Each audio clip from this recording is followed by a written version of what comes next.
Magandang tanghali mga kapatid. Ginawaran ng Platinum Award for Green Airport ang Mactan Cebu International Airport. Ito ang pinakamataas na parangal sa Asia Pacific at Middle East. Kauna-unahan din ang Mactan Cebu International Airport sa bansa na nakakuha ng parangal na ito. Pero ang tanong namin sa inyo, kung kayo ay makakapag-travel sa kahit na anong lugar sa bansa o abroad, saan kayo pupunta? Tara, samahan niyo ako at magtatanong tayo dito.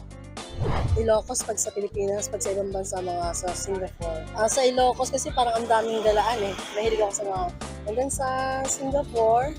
Nagustuhan ko lang. Ako gusto ko pumunta na sa Canada Bakit doon? kasi mas ang magtrabaho. Kasi dati din akong OFW. Amerika po. Bakit doon? Wala, gusto ko lang po. Sa Palawan. Japan? Because maganda ng place doon, saka maganda masarap din yung mga pagkain nila pa doon. Siguro po kung magta-travel po ako, I would like to choose the country of Japan. Kasi nakapakaganda po kasi doon and dream country ko po kasi yun. Ako ang inyong Hani ng Bayan, ang tunay at nag-iisang pantanggal umay sa pananghalian.